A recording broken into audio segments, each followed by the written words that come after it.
We found a nice package of sediment further in the cave, and that dated to about 2.5 million years ago.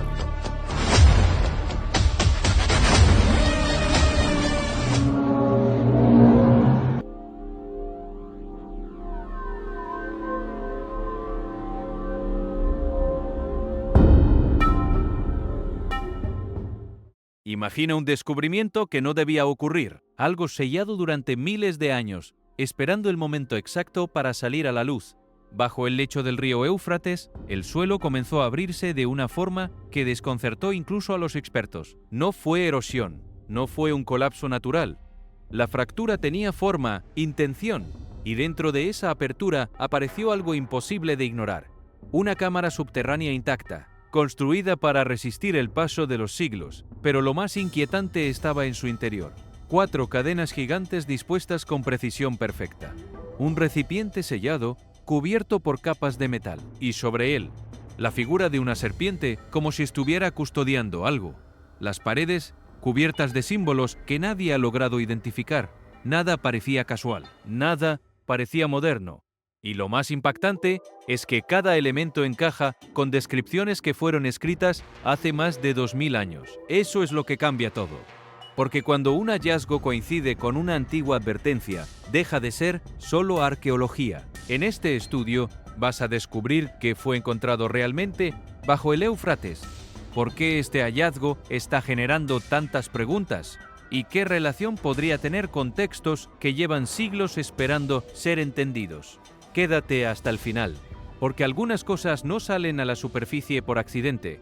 Si este mensaje te impacta, dale like y suscríbete, y comenta: Señor, protégenos. El río Éufrates no es simplemente un accidente geográfico. Durante más de 10.000 años, sus aguas sostuvieron las primeras ciudades de la historia humana, moldearon los primeros sistemas de leyes que intentaron ordenar la convivencia entre las personas y cimentaron las bases de lo que hoy llamamos civilización. A través del corazón de Mesopotamia, este río fue la arteria de todo, el agua que alimentaba los campos, la ruta que conectaba los mercados, el límite que separaba un reino del siguiente. Imperios enteros dependieron de su caudal para existir. Pero algo está cambiando ahora, y ese cambio no es gradual ni menor. El nivel del Éufrates está descendiendo, y con esa caída, el río no está simplemente exponiendo tierra seca, está exponiendo historia, está exponiendo secretos, y quizás está revelando algo que nunca debió volver a la superficie. Las grietas que han aparecido en el lecho del río no son el tipo de fisuras que uno esperaría de una sequía prolongada. Sus bordes están demasiado definidos, sus ángulos demasiado precisos, sus formas demasiado consistentes entre sí, para atribuirlas al efecto casual del agua que se retira sobre la tierra blanda. Lo que los arqueólogos encontraron cuando llegaron al sitio no fueron los restos dispersos de civilizaciones extintas que cualquier equipo de excavación estándar espera encontrar. En cambio, descubrieron un complejo subterráneo sellado, deliberado, preservado, con una intención que resultaba imposible de malinterpretar. Los análisis de radiocarbono sitúan partes de la estructura en torno al año 2800 a.C., lo que la convierte en uno de los sitios de ingeniería intencional más antiguos jamás descubiertos en la región. Y lo que encontraron dentro no hizo más que intensificar la sensación de que algo en este lugar estaba muy lejos de ser ordinario. En el centro exacto de la cámara se alzaban 4 cadenas masivas, ancladas en la roca sólida en los 4 puntos cardinales: norte, sur, este y oeste. La alineación era perfecta, no aproximada, no casi perfecta, sino matemáticamente exacta. El metal desafiaba cualquier clasificación conocida, sin soldaduras visibles, sin corrosión, sin la menor señal de degradación pese a haber permanecido bajo tierra durante miles de años. Luego llegó el dato que terminó de desconcertar a los investigadores. Los escáneres térmicos detectaron calor emanando de las cadenas sin ninguna fuente natural que pudiera explicarlo. No era un fenómeno ambiental relacionado con la temperatura del suelo.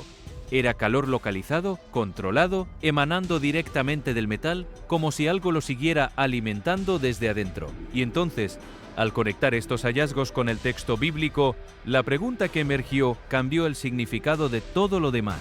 En Apocalipsis 9:4, Hay un pasaje que describe 4 seres atados en el gran río Éufrates, retenidos hasta una hora, un día, un mes y un año específicos. El número, la ubicación, la alineación cardinal. Los paralelos eran imposibles de ignorar. Durante siglos, este río marcó el comienzo de la civilización. Fue el primer umbral, el punto de origen desde el cual toda la historia humana se desplegó hacia adelante. Pero ahora, mientras sus aguas comienzan a retirarse, el Éufrates puede estar revelando algo más que ruinas, algo que no se perdió a lo largo de los siglos, algo que fue escondido deliberadamente, que aguardaba en silencio el momento preciso para ser descubierto. Lo que encontraron a continuación no estaba en las paredes, ni en las cadenas de la cámara principal. Estaba enterrado más profundo, como si hubiera sido colocado allí, con la intención específica de mantenerlo oculto de todo lo que existía encima. Bajo capas de tierra compacta, en el interior de la cueva, los equipos de excavación desenterraron un único objeto colocado con una precisión sobrenatural, una vasija antigua, parcialmente empotrada en el suelo, posicionada como si alguien la hubiera sellado con premeditación. El recipiente no mostraba señales de colapso ni daño. Su superficie permanecía intacta, su forma equilibrada, conservada, a un nivel que superaba cualquier expectativa razonable dado el tiempo transcurrido. Pero lo que capturó la atención inmediata de los investigadores no fue la vasija en sí misma, fue la tapa. Múltiples capas de cadenas metálicas envolvían la tapa con una firmeza que no podía confundirse con un mecanismo de cierre. Era una restricción, un confinamiento, una declaración física de que lo que había dentro no debía salir. No había ningún sistema visible para abrir el recipiente, ningún mecanismo de seguridad que un ser humano pudiera manipular.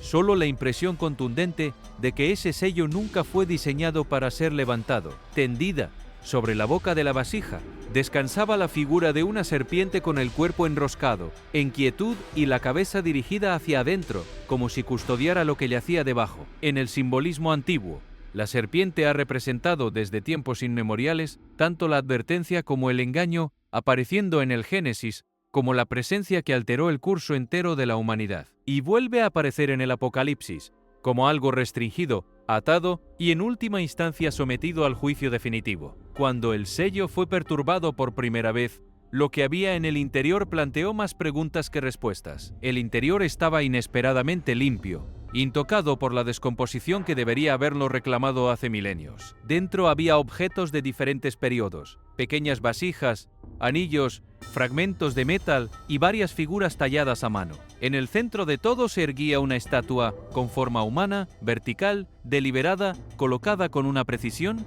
que no sugería abandono sino intención.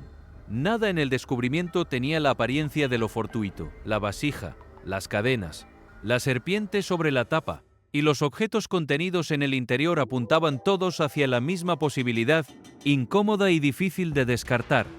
Esto no era un contenedor de artefactos históricos. Era algo que había sido sellado por una razón, algo que alguien, en algún punto del pasado remoto, había decidido que no debía permanecer al alcance del mundo. Cuando el recipiente fue documentado y sellado para su estudio, la atención volvió a las paredes de la cámara porque lo que la vasija representaba no existía de manera aislada. Era parte de algo más grande, algo ya grabado en la piedra mucho antes de que el recipiente fuera enterrado allí. A lo largo de los pasajes interiores, los investigadores comenzaron a notar grabados que no tenían parangón en ningún sitio arqueológico convencional.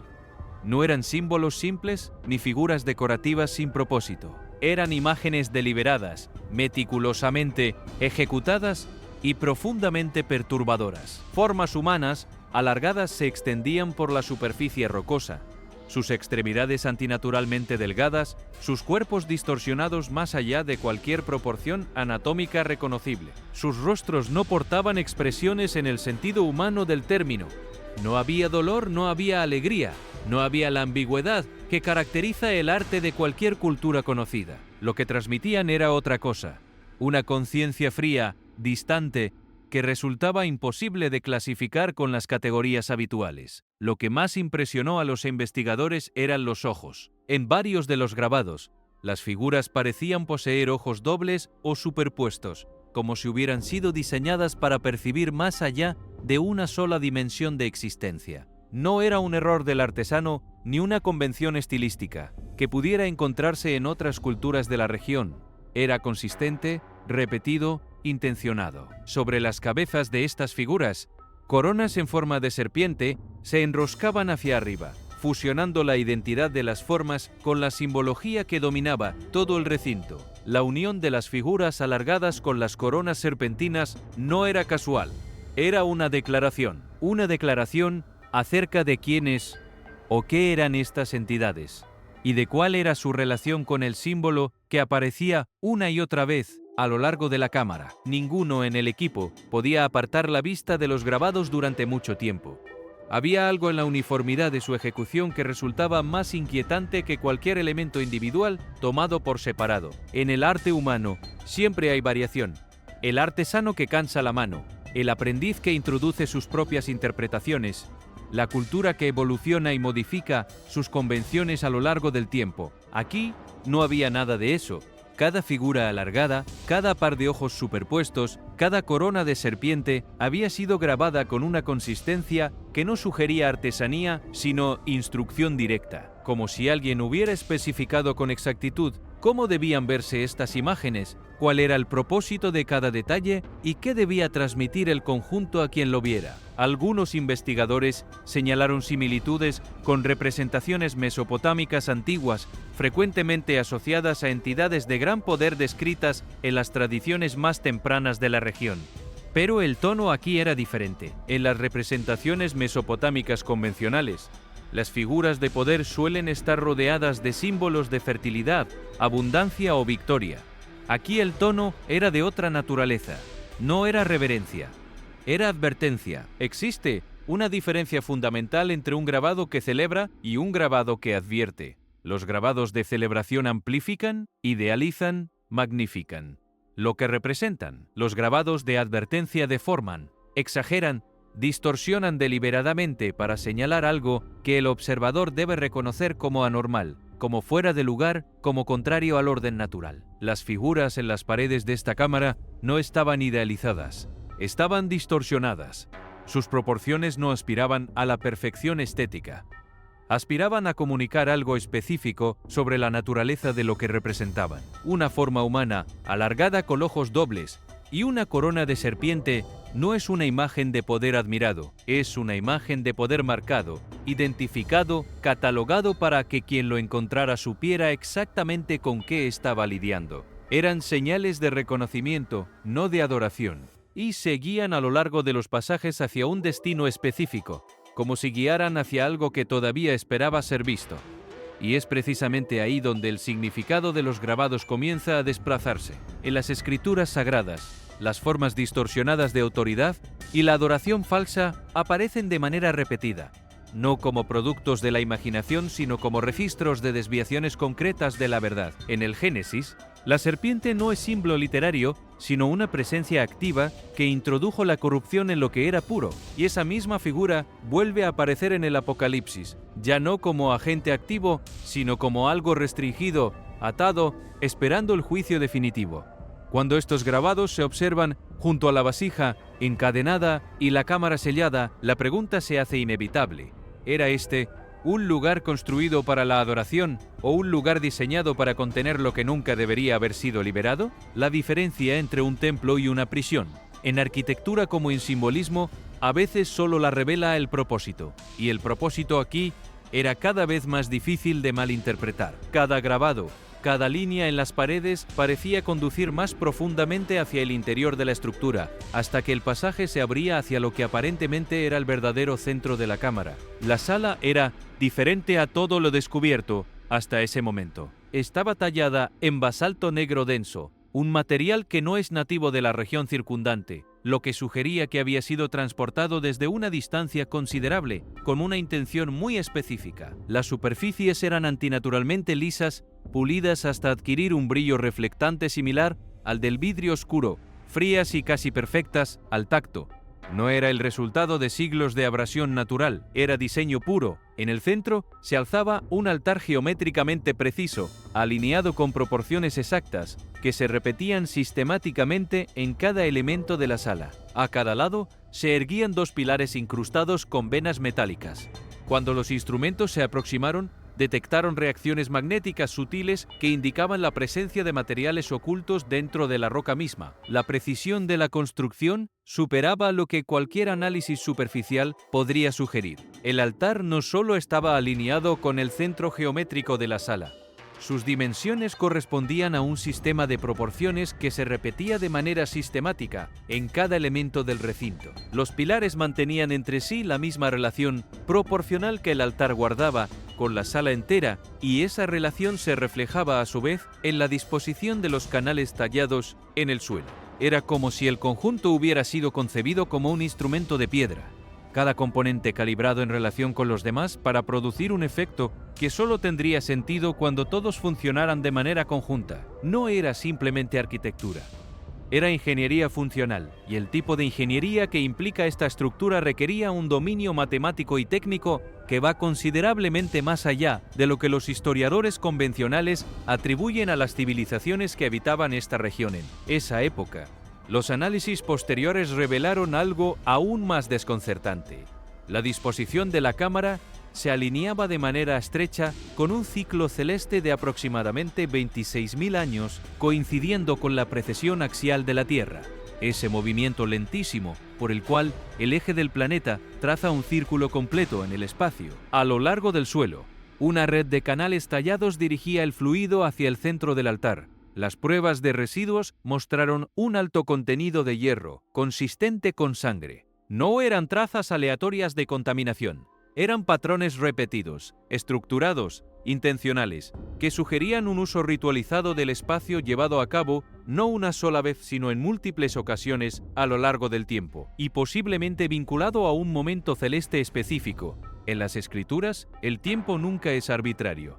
En el Génesis, se establece a través de ciclos, establece a través de ciclos, estaciones, señales y momentos designados. En el Apocalipsis, los eventos no se despliegan aleatoriamente, sino de acuerdo con una hora, un día, un mes y un año determinados de antemano. Cuando una estructura oculta bajo el Éufrates refleja tanto el tiempo celestial como el ritual controlado, la pregunta que surge es imposible de eludir. ¿Fue construida para observar los cielos o para actuar en el momento preciso en que el ciclo llegara a su punto de culminación? La precesión de los equinoccios ha sido rastreada por culturas antiguas de todo el planeta.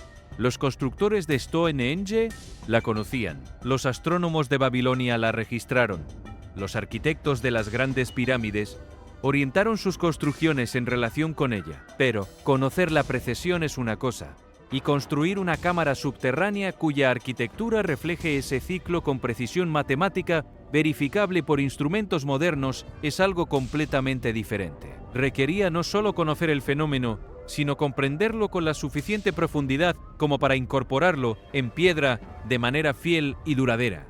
Más que eso, requería tener una razón para hacerlo, y esa razón apunta a algo que la arquitectura convencional nunca necesita: un momento específico, un instante dentro de ese ciclo de 26.000 años en el que algo debía suceder. Algo para lo cual la cámara había sido preparada con la anticipación que solo puede darse cuando se tiene certeza sobre lo que viene. Mientras la sala central revelaba su precisión, la atención se desplazó de nuevo hacia lo que había sido preservado junto a ella. A lo largo de la pared del fondo, una serie de grabados se destacaba de todos los demás. A diferencia de las figuras distorsionadas de los pasajes previos, estas escenas contaban una historia, una narrativa con dirección y propósito. Filas de formas humanas aparecían arrodilladas, su postura inconfundiblemente sumisa, sus cuerpos inclinados hacia una sola dirección. Frente a ellas se erguía una entidad con cuernos, mayor en escala que cualquiera de las figuras humanas que la rodeaban, emergiendo hacia arriba como si surgiera desde debajo de la tierra misma. No había ambigüedad en la imagen. Era direccional.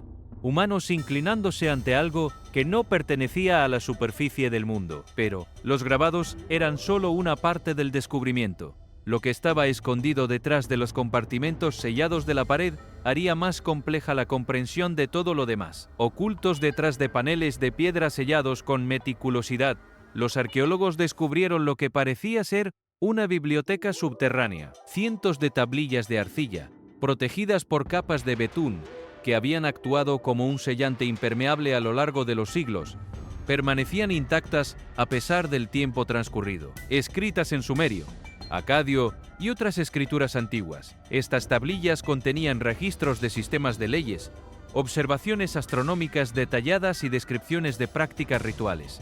Estaba organizado, catalogado, almacenado con la intención explícita de preservarlo. La implicación era difícil de ignorar. El conocimiento aquí no se había perdido. Había sido ocultado, guardado bajo tierra y protegido del tiempo con el propósito de que alguien, en algún momento futuro, pudiera volver a encontrarlo. El descubrimiento de la biblioteca reconfiguró de inmediato la comprensión que el equipo tenía del sitio en su conjunto. Una cámara de contención podía explicar las cadenas, una sala ritual podía explicar el altar y los canales. Pero una biblioteca organizada sugería algo diferente. Alguien había querido que ese conocimiento sobreviviera. No de manera accidental, no como el resultado fortuito de tablillas que se hundieron en el barro cuando una ciudad colapsó, sino de manera absolutamente deliberada, con la previsión suficiente para proteger cada tablilla con betún, para sellarlas en compartimentos de piedra, para asegurarse de que el paso de los siglos no pudiera reclamarlas. El conocimiento preservado abarcaba 3 áreas: leyes para ordenar la vida en sociedad, astronomía para ordenar el tiempo y el cosmos, rituales para conectar ambas cosas con algo que estaba más allá de la comprensión inmediata. En el mundo antiguo, estas 3 áreas no eran disciplinas separadas, eran expresiones complementarias de un único sistema de comprensión del mundo, de su origen, su propósito y su destino. Alguien había querido que ese sistema sobreviviera intacto, y la pregunta que eso plantea no es solo por qué, sino para quién. Hay algo profundamente perturbador en la idea de que alguien, en algún punto del pasado remoto, pudo anticipar con suficiente certeza el futuro como para construir una biblioteca específicamente diseñada para sobrevivir hasta ese futuro. No estaban guardando copias de seguridad. No estaban simplemente asegurando la continuidad cultural de su civilización. Estaban dirigiendo el conocimiento hacia adelante en el tiempo, hacia un receptor que aún no existía, hacia un momento que aún no había llegado. El betún que protegía las tablillas no es una precaución que se toma cuando se teme el colapso inminente. Es una precaución que se toma cuando se sabe que el período de espera será largo, cuando se sabe que lo que se guarda no puede ser accesible durante ese período y solo debe salir a la luz en el momento adecuado. ¿Cómo sabían cuánto tiempo duraría? ¿Cómo sabían que llegaría ese momento? Las respuestas a esas preguntas no están en las tablillas, pero la pregunta de si alguien con acceso a ese tipo de certeza podría haberse basado en algo más que el conocimiento humano es una pregunta que el sitio completo, tomado en su conjunto, vuelve difícil de desestimar. La conexión con las escrituras era imposible de pasar por alto. En el libro de Daniel, las palabras del profeta son explícitamente selladas hasta el tiempo del fin, preservadas para una generación que aún no había nacido cuando fueron escritas. En el Apocalipsis, los rollos permanecen cerrados hasta el momento designado, cuando el único que puede abrirlos los abre. El patrón es el mismo: conocimiento que no desaparece, sino que se oculta, que espera, que permanece disponible para el momento preciso en que debe ser comprendido. Cuando una biblioteca enterrada emerge bajo un río que está vinculado tanto al comienzo como al final de la narrativa bíblica, la pregunta ya no es solo histórica, ya no es solamente sobre quién construyó ese lugar y cuándo. La pregunta es si este conocimiento está emergiendo exactamente cuando estaba destinado a emerger. Para comprender por qué esa pregunta es más que retórica, hay que entender qué tipo de conocimiento estaba siendo preservado en esas tablillas. Los registros de leyes, astronomía y rituales no son categorías separadas que aparecen juntas por coincidencia. Son la tríada que en el mundo antiguo constituía la columna vertebral de toda civilización avanzada. Comprender el tipo de conocimiento que esas tablillas preservaban requiere salir, al menos momentáneamente, de la manera en que el mundo moderno categoriza el saber. Hoy, la ley, la astronomía y el ritual son 3 disciplinas completamente separadas, gobernadas por métodos, instituciones y lenguajes distintos. Un jurista no necesita saber astronomía. Un astrónomo no necesita entender de rituales. Un especialista en liturgia no necesita leer código legal. Esa separación es el resultado de siglos de especialización creciente, de la división del conocimiento en parcelas cada vez más estrechas manejadas por expertos cada vez más especializados. En el mundo antiguo, esa separación no existía. No porque los antiguos fueran menos inteligentes o menos capaces de distinguir entre diferentes tipos de conocimiento, sino porque su comprensión de la realidad no permitía esa separación. Todo estaba conectado porque todo emanaba de la misma fuente, respondía a los mismos principios y apuntaba hacia el mismo orden que sostenía el cosmos entero. Entender eso es entender por qué las tablillas de la biblioteca preservaban esas tres áreas juntas. No era una colección ecléctica. Era una visión unificada del mundo guardada en sus tres expresiones fundamentales.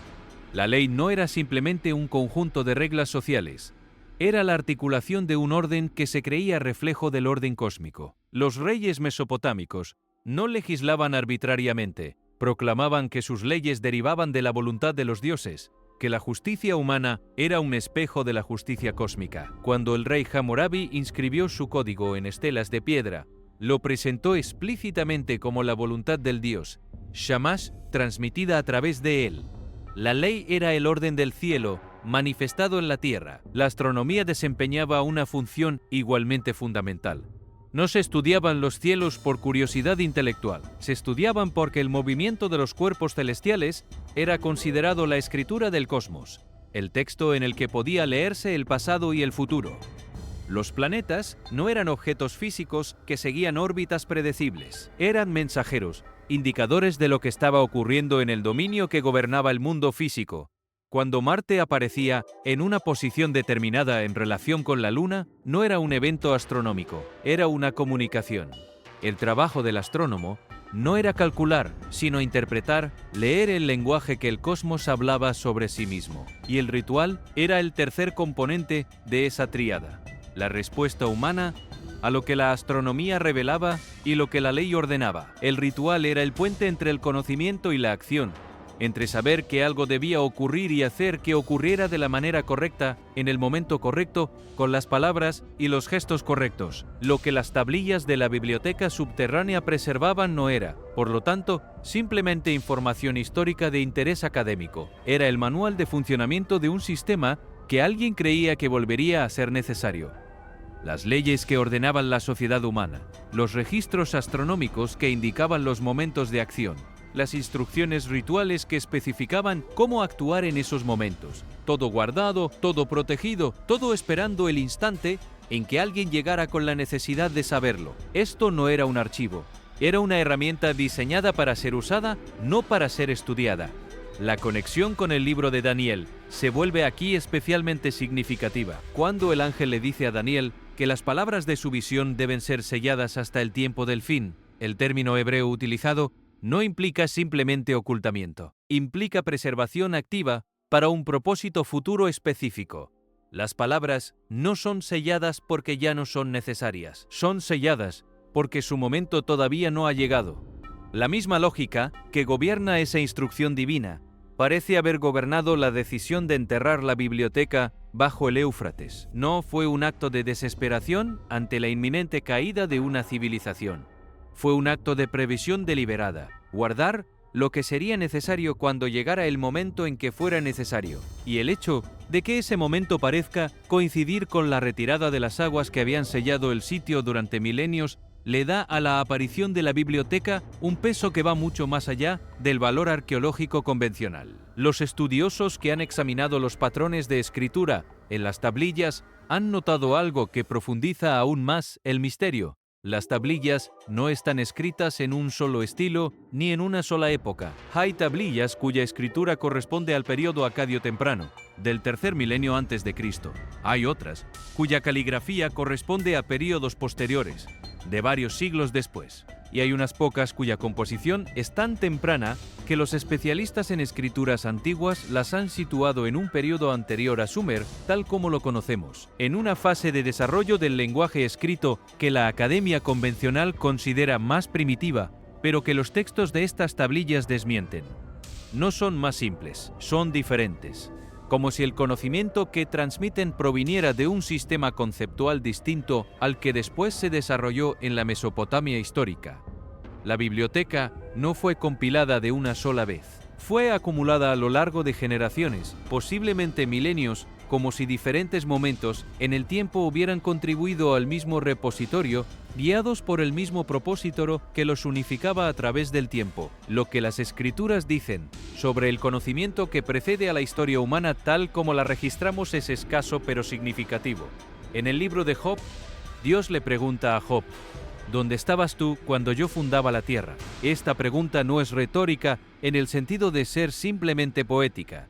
Establece un límite. Hay un conocimiento que precede a la presencia humana, que fue operativo antes de que existiera alguien para registrarlo. La implicación no es que ese conocimiento sea inaccesible para los humanos, sino que su origen no es humano, que llegó al mundo humano desde afuera de él, que fue transmitido en algún momento de contacto entre lo que existe más allá de la experiencia humana ordinaria y lo que existe dentro de ella. Si las tablillas de la biblioteca subterránea contienen ese tipo de conocimiento, preservado por quienes tuvieron acceso a él antes de que se interrumpiera ese acceso, entonces su emergencia ahora no es simplemente un descubrimiento arqueológico, es la reaparición de algo que siempre estuvo destinado a reaparecer cuando el tiempo estuviera listo para recibirlo. Los investigadores del equipo que estudiaron las tablillas más de cerca reportaron una experiencia que todos describieron de manera similar, pero que ninguno sabía cómo explicar: la sensación de que el conocimiento contenido en ellas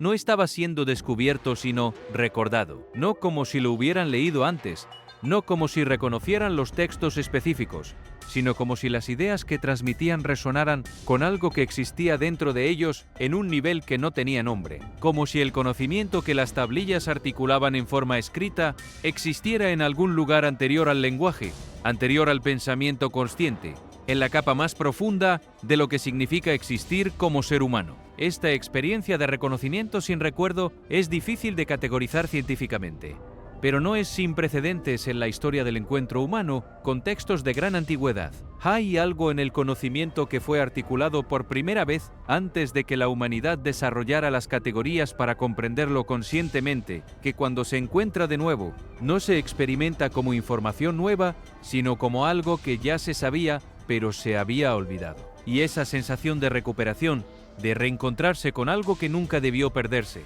era exactamente lo que los investigadores describían mientras trabajaban con las tablillas. Y, mientras la biblioteca enterrada señalaba que el conocimiento había sido preservado con una intención clara, otra capa del sitio comenzó a emerger, una que hablaba no de sabiduría sino de poder. Justo más allá de la sala central, los equipos de excavación descubrieron espacios funerarios cuidadosamente ocultos bajo bloques de piedra compactada. No eran tumbas ordinarias ni los enterramientos simples de personas corrientes. En su interior encontraron ornamentos de oro, armas ceremoniales y joyería de una complejidad que señalaba hacia individuos de alto estatus, gobernantes, líderes, figuras que en vida habían ejercido autoridad sobre otros. Todo había sido dispuesto con una precisión que no era el resultado del azar, sino de la intención. Los objetos rodeaban los restos esqueléticos de una manera que sugería que la posición de cada elemento había sido deliberadamente elegida. Y sin embargo,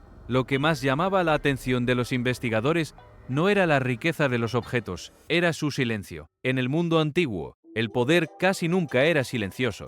Los faraones construían pirámides que podían verse desde kilómetros de distancia. Los reyes asirios cubrían cada centímetro disponible de las paredes de sus palacios con bajorrelieves que narraban sus victorias en detalle exhaustivo. Incluso los gobernantes de pequeñas ciudades, estado, dejaban inscripciones, monumentos, estelas que proclamaban sus nombres para que la eternidad los recordara. Pero los que habían sido enterrados en estas tumbas no habían dejado ninguna narrativa, sin inscripciones que celebraran sus victorias, sin registros de sus reinados, solo objetos, enterrados junto a los huesos, preservados por el tiempo, pero mudos sobre quiénes habían sido sus dueños, El contraste con la magnificencia de la cámara que los rodeaba era elocuente más allá de cualquier interpretación. La estructura en sí misma había sido construida para durar, para funcionar, para permanecer activa a lo largo de los siglos. Pero los que yacían dentro de ella, los que presumiblemente habían tenido acceso a su propósito y su poder, habían desaparecido sin dejar más que oro y hueso. El poder humano, por más que se esfuerce en extenderse más allá de la muerte, siempre termina en el mismo lugar. Las escrituras lo expresan con una claridad que no necesita ornamentación. El polvo regresa al polvo, y lo que permanece es todo aquello que el poder nunca pudo controlar. Pero incluso aquí, en el interior de una cámara, que parecía hablar únicamente de lo que había quedado atrás, los descubrimientos no habían terminado. Mientras los instrumentos continuaban registrando la actividad del sitio, comenzó a emerger un tipo diferente de señal. Vibraciones de muy baja frecuencia, inaudibles para el oído humano, pero físicamente perceptibles a través de las plantas de los pies y el pecho, se detectaron moviéndose a través de la Tierra con una regularidad que desconcertaba a los geólogos del equipo. Estas ondas infrasónicas creaban en los investigadores una sensación consistente: presión en el pecho, malestar difuso y en varios casos la sensación desconcertante de ser observado desde un lugar que los instrumentos no podían identificar. Al principio, se atribuyó a procesos geológicos naturales, pero el patrón no se comportaba de manera aleatoria, se repetía. Era medido, casi como si estuviera respondiendo a algún estímulo que provenía del interior de la Tierra. El infrasonido opera en el umbral de lo que el cuerpo humano puede detectar conscientemente, a frecuencias situadas entre 12 y 20 hercios. Estas ondas se transmiten a través de superficies sólidas con una eficiencia mucho mayor que los sonidos audibles y el cuerpo las percibe directamente, sin el filtro cognitivo que procesa los estímulos ordinarios. Experimentos controlados con infrasonido han documentado efectos específicos y reproducibles. Ansiedad sin objeto visible, desorientación espacial, visiones periféricas de formas que desaparecen al mirarse directamente y una respuesta de miedo instintiva que los sujetos describen como completamente disociada de cualquier razón identificable, lo que hacía que las vibraciones detectadas bajo el sitio del Éufrates resultaran imposibles de encuadrar en ninguna categoría conocida. Era su estructura. El infrasonido geológico natural es irregular, gobernado por las asimetrías del terreno y las tensiones impredecibles de las capas de roca. Las señales aquí tenían ritmo, tenían cadencia.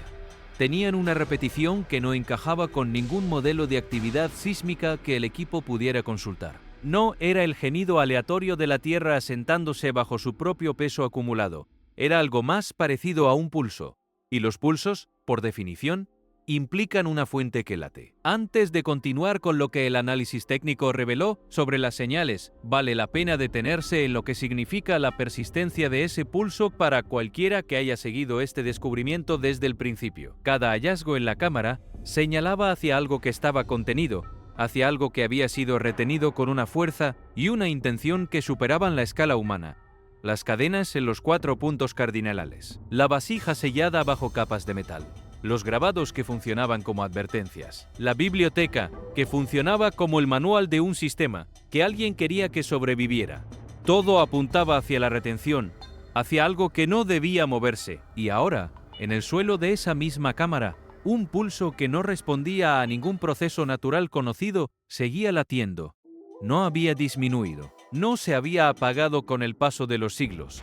Era constante, medido, regular. Si lo que las cadenas rotas sugieren es que lo que producía ese pulso ya no está allí, entonces la pregunta que surge no es simplemente qué estaba siendo retenido. La pregunta es qué es lo que sigue latiendo en el espacio que quedó vacío. Y esa pregunta, planteada en el contexto de todo lo demás que el sitio había revelado, era una que ninguno de los investigadores se sentía capaz de responder con los instrumentos que tenía a su disposición. Lo que hace que ese pulso sea tan difícil de descartar no es únicamente su persistencia, es su coherencia. Las fuerzas geológicas que generan vibración, el movimiento de placas tectónicas, la expansión y contracción de bolsas de magma bajo la corteza terrestre, la percolación del agua subterránea a través de sistemas de grietas. Todas estas producen señales que los sismólogos pueden reconocer porque llevan la firma del caos natural. Fluctúan, Aceleran y desaceleran.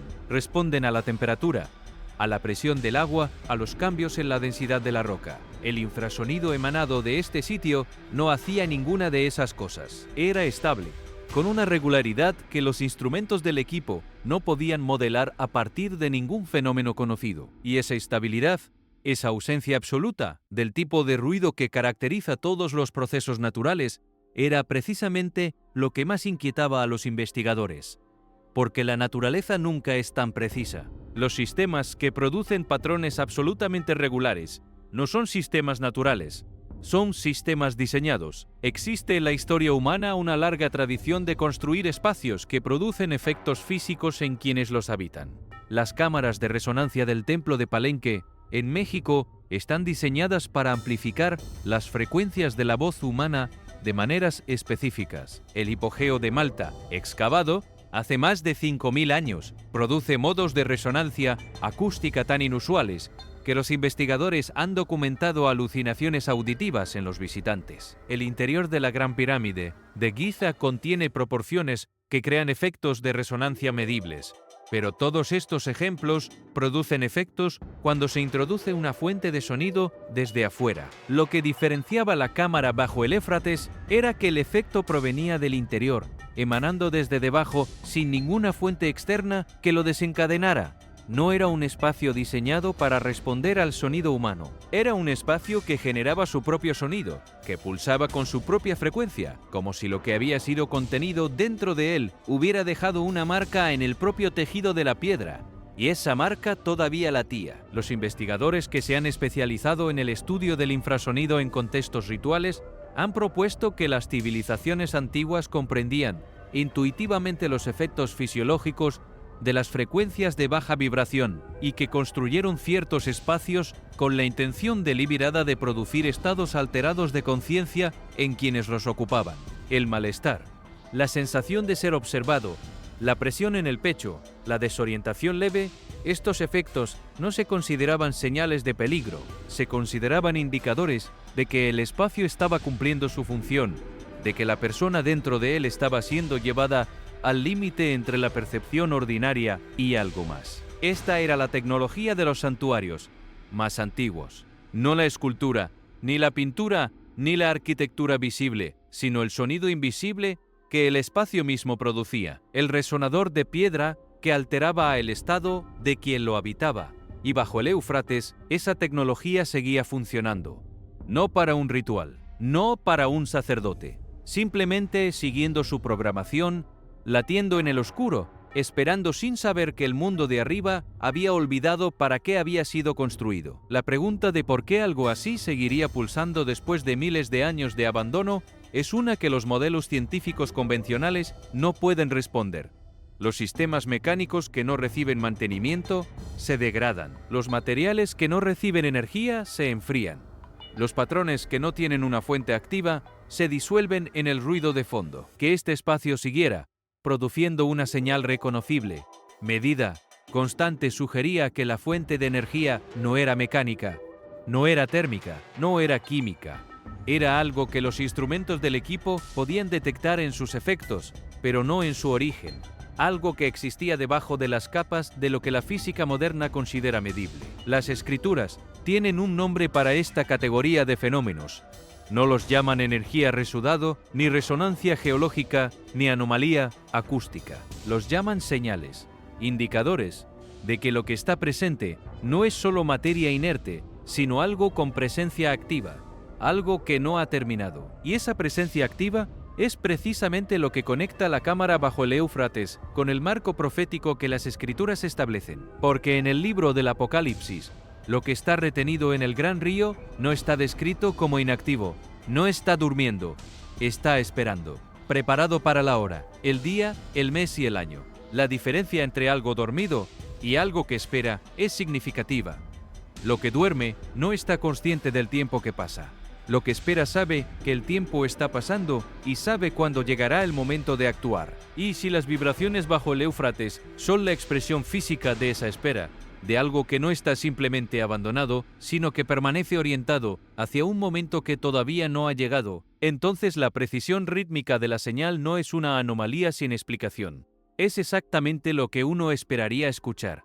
El latido lento y regular de algo que cuenta el tiempo, la sala central y todo lo que contenía, las cadenas, el altar, los canales de sangre, los grabados y las vibraciones persistentes.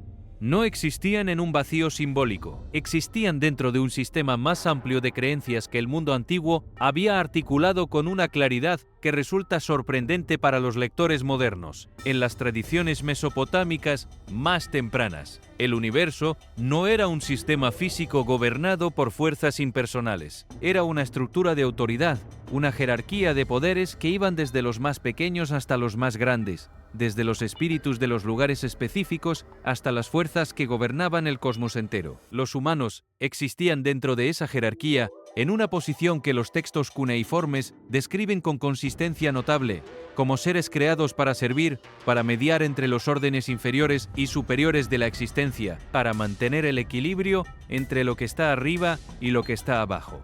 Cuando ese equilibrio se perturbaba, las consecuencias no eran abstractas, se manifestaban en el mundo físico, en la inundación del río que destruía la cosecha, en la sequía que vaciaba los graneros, en la enfermedad que recorría las ciudades. La salud del mundo físico y la salud del orden espiritual eran la misma cosa, expresada en dominios diferentes. Lo que implica esta cosmología para el sitio bajo el Éufrates es que la cámara no era simplemente un lugar de confinamiento, era un nodo en una red, un punto de interfaz entre el orden que debía mantenerse arriba y la fuerza que debía mantenerse contenida abajo.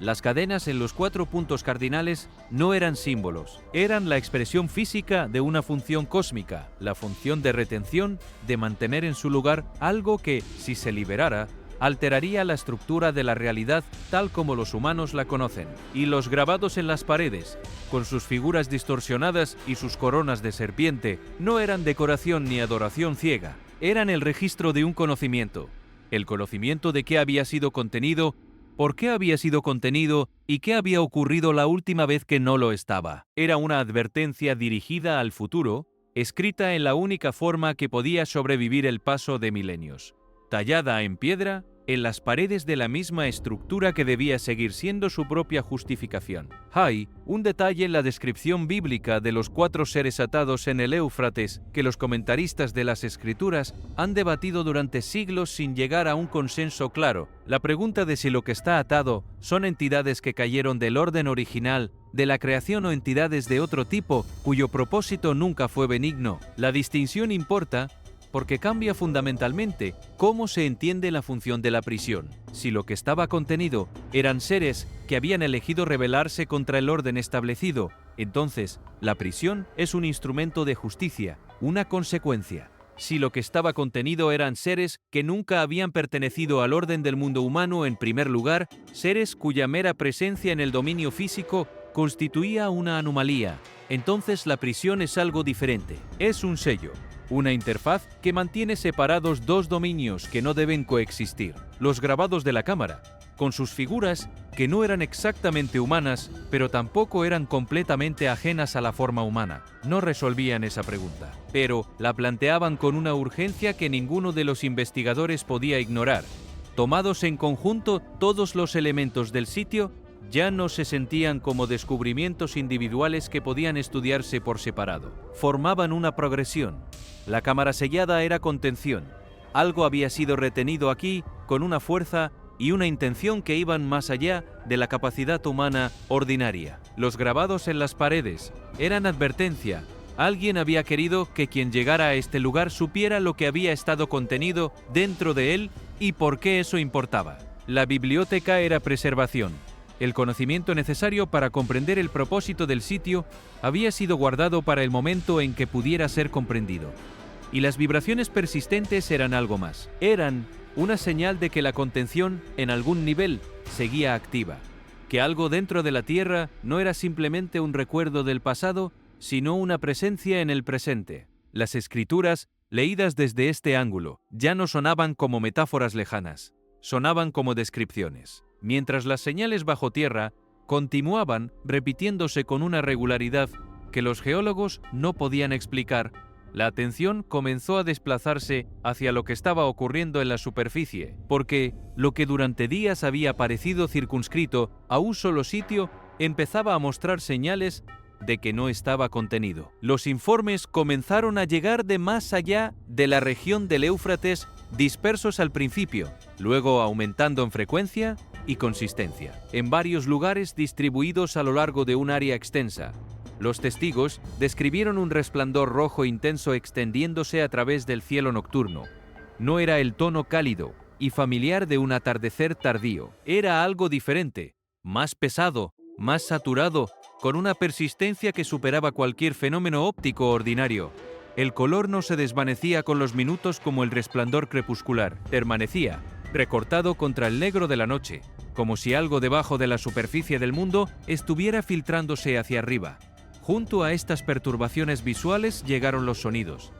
Una resonancia baja y distante, descrita por decenas de testigos independientes como semejante a una trompeta o a la vibración grave de un instrumento de viento enorme, comenzó a escucharse en áreas abiertas y espacios urbanos por igual.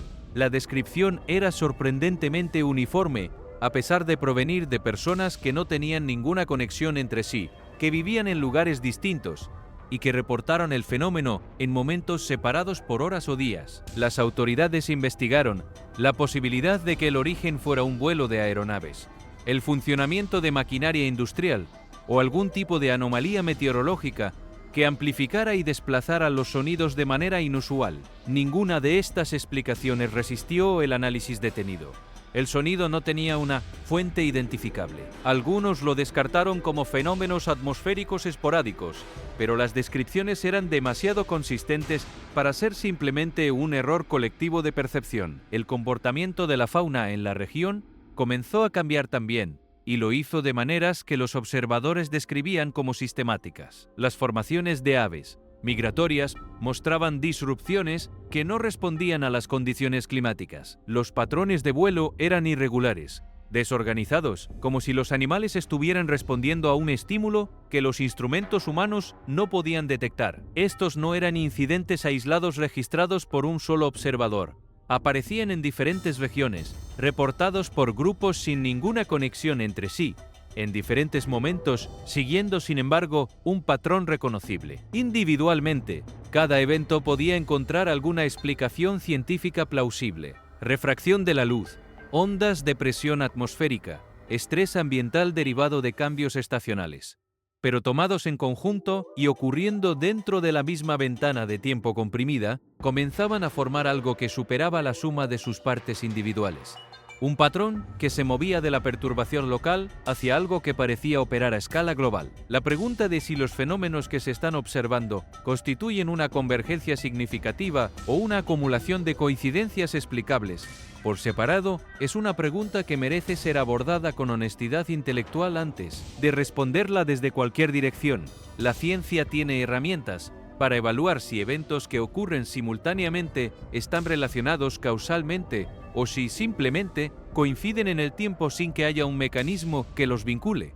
Esas herramientas son valiosas y cuando se aplican a los fenómenos que se están reportando en múltiples regiones dentro de la misma ventana de tiempo, ofrecen un resultado que no es concluyente en ninguna dirección. No pueden confirmar la conexión, pero tampoco pueden descartarla. La simultaneidad de los eventos, la consistencia de las descripciones a través de grupos sin relación entre sí y la superposición de los patrones observados con patrones descritos en textos que tienen miles de años de antigüedad se sitúan en ese espacio incómodo, donde la explicación ordinaria resulta insuficiente, pero donde la explicación extraordinaria todavía requiere evidencia adicional. Ese es exactamente el tipo de momento que las escrituras describen como el que requiere discernimiento. No la certeza inmediata, sino la atención sostenida y el proceso de examinar con cuidado. El resplandor rojo en el cielo, por ejemplo, tiene múltiples explicaciones atmosféricas que los meteorólogos pueden articular con precisión. Las partículas en suspensión de origen volcánico o de incendios forestales a gran escala pueden producir efectos de coloración que persisten durante horas y que, dependiendo del ángulo de la luz solar y la densidad de las partículas, pueden adquirir saturaciones que difieren de lo habitual. El sonido bajo y persistente que los testigos describieron como similar a una trompeta tiene también explicaciones acústicas. Las ciudades modernas generan un zumbido de baja frecuencia que en ciertas condiciones atmosféricas puede amplificarse y desplazarse hacia áreas donde normalmente no se escucha. Los cambios en el comportamiento de las aves migratorias están siendo documentados en relación con campos electromagnéticos alterados y con disrupciones en los patrones climáticos que afectan sus rutas establecidas. Cada uno de estos fenómenos, tomado por separado, tiene su caja científica en la que puede colocarse sin que reste el menor residuo inexplicable. Pero la ciencia trabaja con los fenómenos de uno en uno. La hermenéutica bíblica, el arte de interpretar el texto sagrado en relación con la experiencia vivida, trabaja con los patrones, y lo que hace que los eventos de esta ventana de tiempo sean difíciles de ignorar para alguien que está familiarizado con el texto profético no es ningún evento individual, es la convergencia. Es el hecho de que el lecho del río Éufrates está revelando estructuras ocultas al mismo tiempo que el cielo muestra perturbaciones inusuales, al mismo tiempo que el comportamiento de los animales cambia al mismo tiempo que los sismos se producen con patrones geométricos que los geólogos no pueden modelar. La probabilidad de que todos estos eventos converjan en el mismo periodo de tiempo por razones completamente independientes entre sí sigue siendo calculable en términos estadísticos. Pero esa probabilidad decrece con cada elemento adicional que se suma al patrón.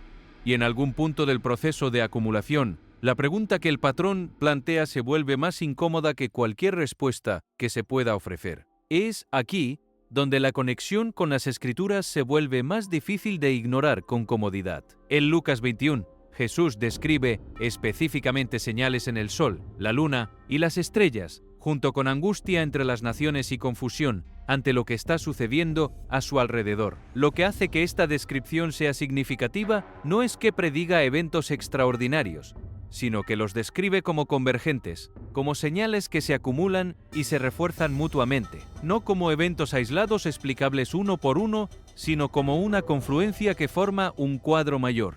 Así que cuando el suelo revela lo que estaba escondido y el cielo comienza a mostrar perturbaciones consistentes, con lo que testigos de distintas regiones están reportando, la pregunta ya no es solo si estos eventos pueden explicarse por separado. La pregunta más incómoda es si se están alineando de una manera que siempre estuvo destinada a ser vista en conjunto. Cuando fenómenos inusuales aparecen en el mundo natural, cambios ambientales, sonidos inexplicables, perturbaciones visuales raras, hacen algo más que atraer la atención.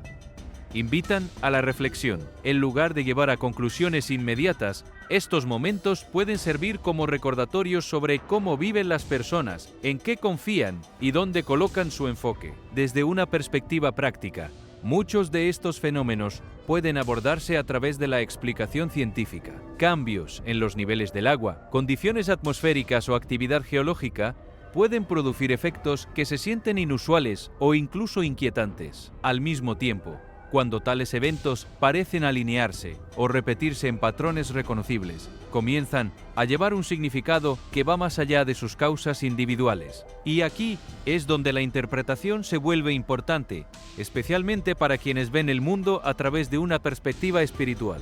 La Biblia habla a menudo sobre la conexión entre los eventos naturales y la conciencia humana. En el libro de Joel 2:30 dice: «Mostraré prodigios en el cielo y en la tierra, sangre, fuego y columnas de humo. El sol se convertirá en tinieblas y la luna en sangre, antes que llegue el día grande y terrible del Señor». Este pasaje destaca la idea de que las señales en el mundo natural pueden servir como indicadores de realidades espirituales más profundas, no como eventos aislados, sino como parte de una narrativa más amplia. Otro tema importante es cómo estas señales afectan el comportamiento humano. En el libro de Amós 3:6 está escrito: «¿Acaso se toca la trompeta en una ciudad sin que el pueblo se estremezca?». Este versículo refleja la manera en que las señales inusuales, ya sean literales o simbólicas, hacen que la gente se detenga y responda. Subraya la conciencia más que el pánico, sugiriendo que tales momentos están destinados a llamar la atención en lugar de crear confusión. Al mismo tiempo, las Escrituras también alientan el discernimiento. No todo evento inusual lleva el mismo significado, y no todo patrón apunta a una sola conclusión. En 1 Tesalonicenses 5 y 21 dice: examinadlo todo y retened lo bueno. Esto proporciona un enfoque equilibrado, reconociendo que aunque las señales pueden ser significativas, deben entenderse con cuidado y reflexión. Una de las lecciones más claras que emerge de estos momentos es la importancia de la humildad. El conocimiento humano continúa creciendo. Sin embargo, todavía hay muchas cosas que permanecen inciertas o no completamente comprendidas. En el libro de Proverbios 3 y 5 dice: confía en el Señor con todo tu corazón y no te apoyes en tu propio entendimiento. Esto no rechaza el conocimiento, sino que alienta el equilibrio, reconociendo que la comprensión humana tiene límites y que la sabiduría a menudo comienza con la humildad. Otra lección es la necesidad de conciencia y atención en la vida diaria. Cuando emergen patrones en el mundo que nos rodea, pueden ignorarse o descartarse fácilmente. Sin embargo, las Escrituras alientan una mentalidad de vigilancia. En el Evangelio de Marcos 13 y 33 dice: estad atentos, velad, porque no sabéis cuándo será el tiempo. Esta no es una llamada al miedo, sino a permanecer consciente, arraigado y preparado en cómo vivimos cada día. Estos momentos también destacan la importancia del carácter interior. Las señales externas pueden venir e irse, pero la condición del corazón sigue siendo central. En el libro de Miqueas 6 y 8 está escrito: oh hombre, Él te ha declarado lo que es bueno, ¿y qué pide el Señor de ti? Solamente hacer justicia, y amar misericordia, y humillarte ante tu Dios. Esto apunta a una manera de vivir constante y coherente que no depende de las circunstancias o los eventos. Al mismo tiempo, los eventos inusuales pueden recordarle a la gente el valor de la paz sobre la ansiedad. En la epístola a los Filipenses 4 y 6-7 dice: no os angustiéis por nada, sino que en toda oración y ruego, con acción de gracias, sean presentadas vuestras peticiones a Dios, y la paz de Dios, que sobrepasa todo entendimiento, guardará vuestros corazones y vuestros pensamientos en Cristo Jesús. En la epístola a los Colosenses 3 y 2 dice: poned la mira en las cosas de arriba, no en las de la tierra. Esto desplaza la atención de las preocupaciones temporales a los valores duraderos. En tiempos en que el mundo se siente incierto y las personas están rodeadas de preguntas, las Escrituras ofrecen no solo advertencia, sino también una profunda tranquilidad. La Biblia nos recuerda de manera constante que incluso en momentos de confusión, el propósito de Dios permanece firme y su presencia no desaparece. En lugar de conducirnos al miedo, estos momentos pueden convertirse en oportunidades para fortalecer la fe, renovar la esperanza y recordar lo que verdaderamente nos sostiene. Uno de los ejemplos más claros de esto proviene de la vida de José. Traicionado por sus propios hermanos y vendido como esclavo, José enfrentó años de dificultades que parecían contradecir cualquier sentido de propósito. Sin embargo, a través de la paciencia y la fe, su situación cambió de maneras que nadie podría haber predicho. En Génesis 50, 20, él dice: vosotros pensasteis hacerme mal, pero Dios lo encaminó para bien, para hacer lo que vemos hoy, que es el sustento de mucha gente. Esta historia nos recuerda que los eventos que parecen negativos o confusos pueden todavía servir a un bien mayor con el tiempo. Otra historia poderosa aparece en la vida de Elías. Después de un periodo de desafío intenso, Elías se encontró abrumado y desanimado, esperando encontrarse con Dios a través de señales dramáticas. En cambio, el mensaje llegó en silencio. En el primer libro de Reyes 19 y 12 está escrito: y tras el terremoto un fuego, pero el Señor no estaba en el fuego, y tras el fuego un silbo apacible y delicado. Esto enseña que no todo momento importante es ruidoso o abrumador. A veces la claridad y la dirección llegan a través de la quietud y la reflexión tranquila. La historia de David también ofrece aliento. Antes de convertirse en rey, David enfrentó incertidumbre, peligro y largas temporadas de espera. Su perspectiva, sin embargo, permanecía arraigada. En el libro de los Salmos 27, declara: el Señor es mi luz y mi salvación. ¿A quién temeré? Esta no es una negación de la dificultad, sino la confianza de que el miedo no tiene que controlar el resultado. Incluso en el Nuevo Testamento, este tema continúa. Cuando los discípulos se encontraron en medio de una tormenta, inciertos de lo que sucedería, reaccionaron con miedo. Pero, en el Evangelio de Juan 16 y 33, Jesús les dice: «En el mundo tendréis aflicción, pero confiad, yo he vencido al mundo». Esta declaración no elimina los desafíos, sino los reencuadra. La dificultad es parte de la vida, pero no es la última palabra. Otro ejemplo alentador se encuentra en la perseverancia del apóstol Pablo. A pesar de enfrentar el encarcelamiento y las dificultades, Pablo mantuvo una perspectiva de esperanza y fortaleza. En la segunda epístola, a Timoteo 1:7, escribe: «Porque no nos ha dado Dios espíritu de cobardía, sino de poder, de amor y de dominio propio». Esto refuerza la idea de que el miedo no es la fuerza definitoria en la vida de un creyente. En cambio, la claridad, la fortaleza y la compasión lo son. Hay también consuelo en el recordatorio de que la presencia de Dios es constante incluso cuando las circunstancias cambian. En el libro de Isaías 41:10 dice: «No temas, porque yo estoy contigo. No te desalientes, porque yo soy tu Dios». Este versículo enfatiza que la estabilidad no proviene de las condiciones externas, sino de una relación que permanece inalterada. La Biblia también destaca la importancia del aliento dentro de una comunidad. Las personas no están destinadas a enfrentar la incertidumbre solas. En la epístola a los Hebreos 10 y 24:25 está escrito: «Y considerémonos unos a otros para estimularnos al amor y a las buenas obras, no dejando de congregarnos como algunos tienen por costumbre, sino exhortándonos». Esto desplaza el enfoque del aislamiento hacia la conexión, recordándonos que el apoyo y la bondad juegan un papel vital en la superación de los tiempos difíciles. Otra lección es el valor de la perseverancia. Los desafíos a menudo tardan tiempo en resolverse, y la paciencia se vuelve esencial.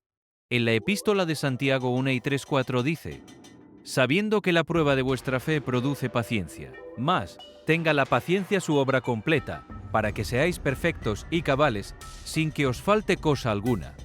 El crecimiento no es inmediato, pero es significativo. Finalmente, las Escrituras llaman la atención sobre la esperanza como algo activo, no pasivo. Es algo que guía las decisiones y moldea la perspectiva. En la epístola a los Romanos 15:13 dice: «Y el Dios de esperanza os llene de todo gozo y paz en el creer, para que abundéis en esperanza por el poder del Espíritu Santo». La esperanza aquí está conectada con la confianza, conduciendo a la paz en lugar del miedo. Tomadas en conjunto, estas historias y versículos muestran un patrón consistente. La vida incluye incertidumbre, pero también incluye propósito. Los momentos difíciles no cancelan el significado, a menudo lo revelan. Hay algo más que decir sobre cada una de estas historias bíblicas, algo que los resúmenes breves no suelen capturar y que resulta especialmente relevante cuando el mundo a nuestro alrededor comienza a mostrar señales de que el orden habitual está siendo perturbado. La historia de José no es simplemente una historia sobre la paciencia recompensada, es una historia sobre la legibilidad del propósito a través del tiempo.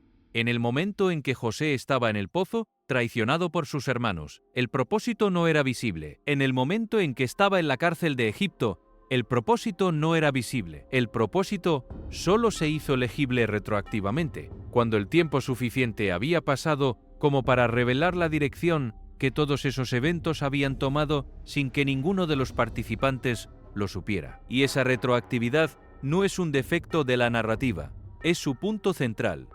El propósito no siempre es visible en tiempo real, a veces solo puede verse hacia atrás desde el otro lado de los eventos que parecían contradecirlo. Esta es una de las razones por las que las señales que emergen en el mundo actual, las señales en el cielo y en la tierra, las aperturas en el lecho del río, los patrones que se acumulan desde múltiples direcciones, no deben producir parálisis ni pánico. Son legibles, pero requieren perspectiva. Requieren la disposición a mantenerse en el presente sin exigir que el propósito sea completamente visible en este momento. La fe que las Escrituras promueven no es la fe ciega que ignora las señales. Es la fe atenta que las observa, las sopesa y permanece arraigada mientras el cuadro mayor se sigue revelando. José no podía ver hacia dónde se dirigía su historia mientras la vivía, pero siguió siendo quien era.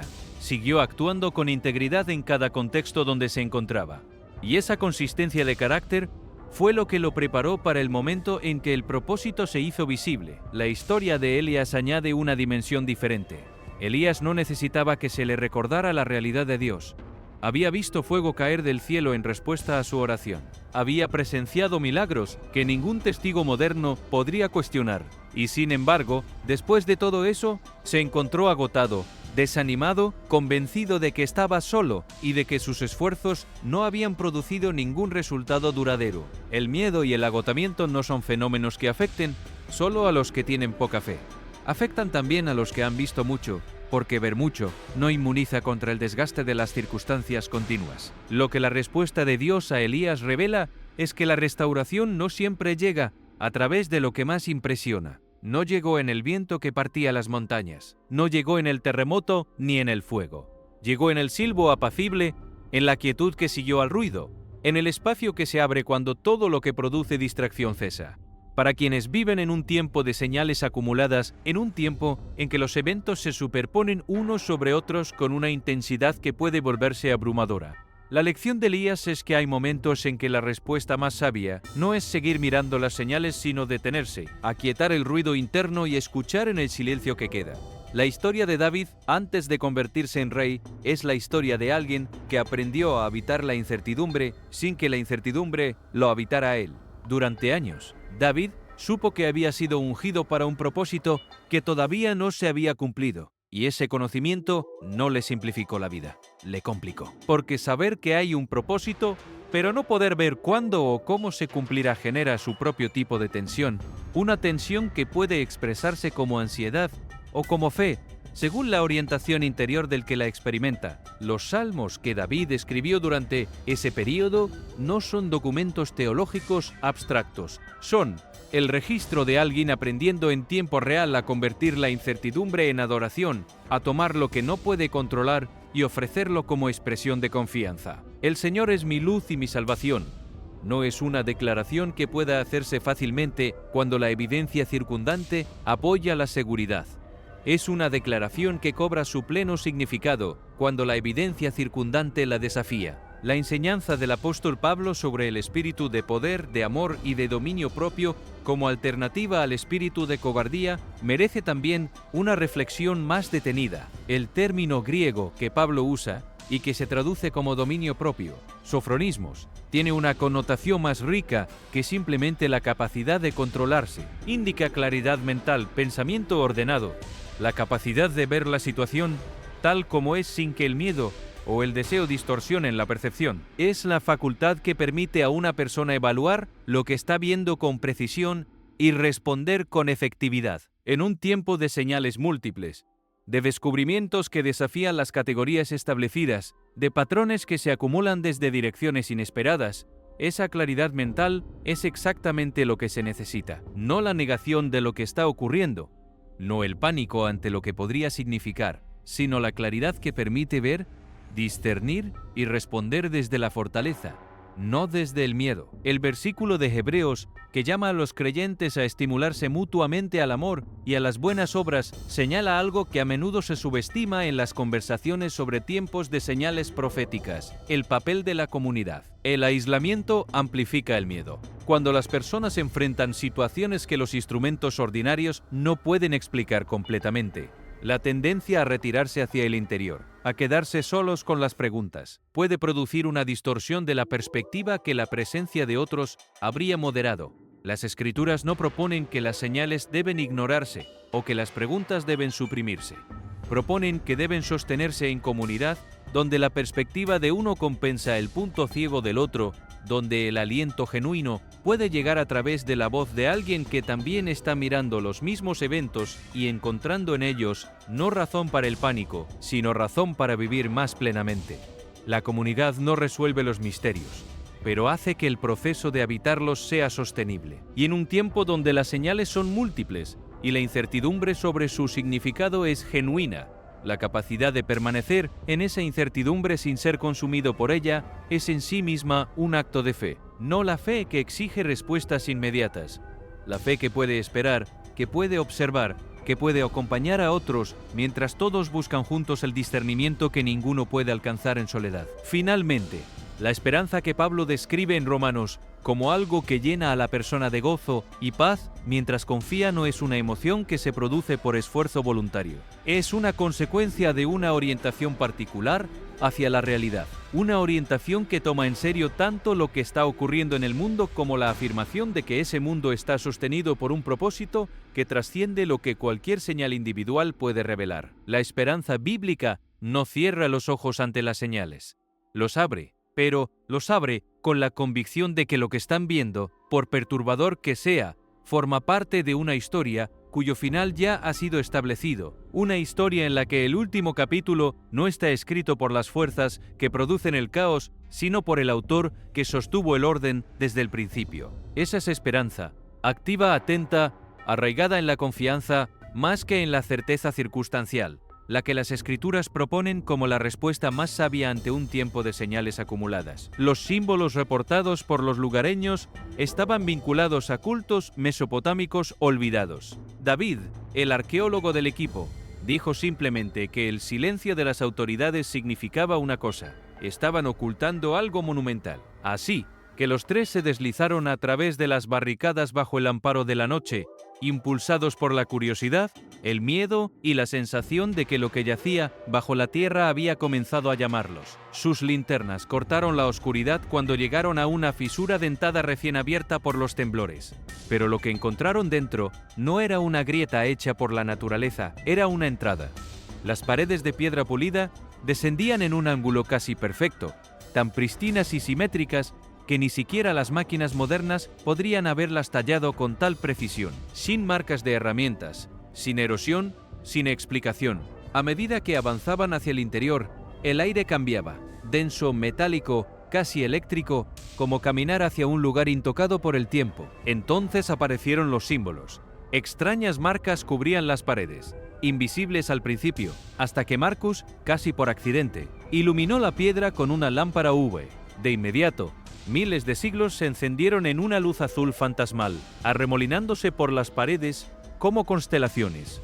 Su diseño era diferente a todo lo que existía en los registros arqueológicos, fluido, afilado, vivo, y debajo de cada grupo de símbolos, grabado en 17 lenguas antiguas, en sumerio, acadio, arameo, persa antiguo e incluso protosemítico, aparecía una sola advertencia que se repetía: no abráis. Los que están atados esperan la hora designada. La frase pulsaba débilmente, como si reaccionara a su presencia. El equipo de Sarah comenzó a captar vibraciones, pulsos, constantes y rítmicos, como el latido lento de algo masivo en las profundidades de la Tierra. Cada pulso hacía temblar ligeramente el suelo del túnel, y con cada paso hacia abajo, la temperatura caía de manera antinatural. Su aliento se volvía visible. El hielo aparecía en los bordes de la piedra. Sin embargo, el aire se sentía espeso, pesado, casi vivo. A medida que continuaban, encontraron manchas de residuo orgánico oscuro untadas en las paredes. Las muestras recolectadas por Sarah se adhirieron a los guantes como alquitrán vivo, resistiendo el contacto como si fuera consciente del tacto. Bajo la lámpara UV, el residuo centelleaba con patrones cambiantes, casi como pequeños símbolos que intentaban reorganizarse. El suelo estaba grabado con marcas direccionales, flechas y espirales talladas profundamente en la piedra, guiándolos más hacia abajo. No se sentía como un pasaje creado para humanos. Cada instinto les decía que se movían hacia un espacio construido para algo mucho más antiguo, mucho más poderoso. Para cuando llegaron al descenso final, los tres se dieron cuenta de la verdad. Esto no era simplemente una cueva, era una prisión. Y algo dentro de ella ya había comenzado a moverse. El descenso terminó abruptamente. El túnel se abrió hacia una vasta cámara circular tan enorme, tan imposiblemente construida, que por un momento los tres científicos olvidaron respirar. Las paredes se elevaban hacia arriba en una cúpula perfecta. Ni un solo error de cálculo, ni una sola imperfección. Parecía menos algo tallado y más algo que hubiera crecido hasta existir, como si la piedra misma hubiera obedecido una orden. En el centro de la cámara yacía lo imposible: 4 cadenas colosales, cada una más gruesa que el torso de un ser humano, extendiéndose desde 4 puntos de anclaje equidistantes. El metal no estaba oxidado, no era antiguo en apariencia, parecía vivo, liso, oscuro y tenuemente iridiscente, capturando la luz en colores que ningún mineral debería producir. David se acercó extendiendo los dedos temblorosos. En el momento en que tocó la cadena, retiró la mano con una exclamación ahogada. «Está caliente», susurró. como si algo hubiera estado aquí hace un momento. Sara escaneó el metal con su medidor de temperatura.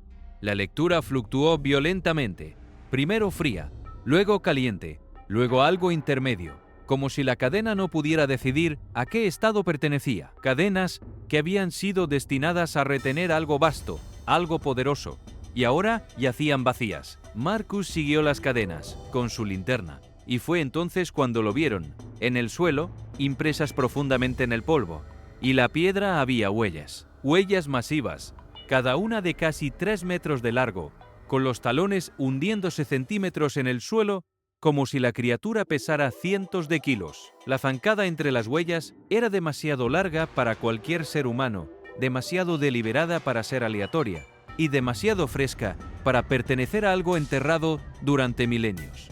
Las huellas no vagaban, conducían hacia algún lugar.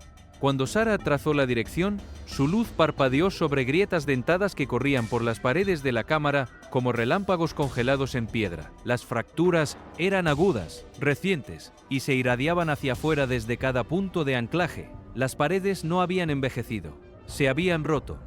Algo se había arrancado a sí mismo libre. La voz de David temblaba. Lo que fuera que estaba aprisionado aquí no escapó. Se abrió paso por la fuerza. Marcus elevó su cámara hacia el pilar más cercano y se quedó paralizado. Grabadas en la superficie, no. Gauge de Neia. Había marcas de garras, 5 surcos profundos, cada uno más grueso que un dedo, tallados limpiamente a través de la roca sólida. La fuerza requerida para hacer eso estaba más allá de la fuerza humana, más allá de cualquier animal conocido, más allá de toda explicación. Un olor acre flotaba por el aire, agudo, sulfuroso, quemando la garganta al inhalar. Sara tosió, cubriéndose la boca. Ese olor, dijo, no es geológico. Algo estaba ardiendo aquí, pero la piedra no está carbonizada. El sabor metálico del miedo se asentó en sus lenguas. Sus instrumentos comenzaron a funcionar mal. Las brújulas giraban violentamente.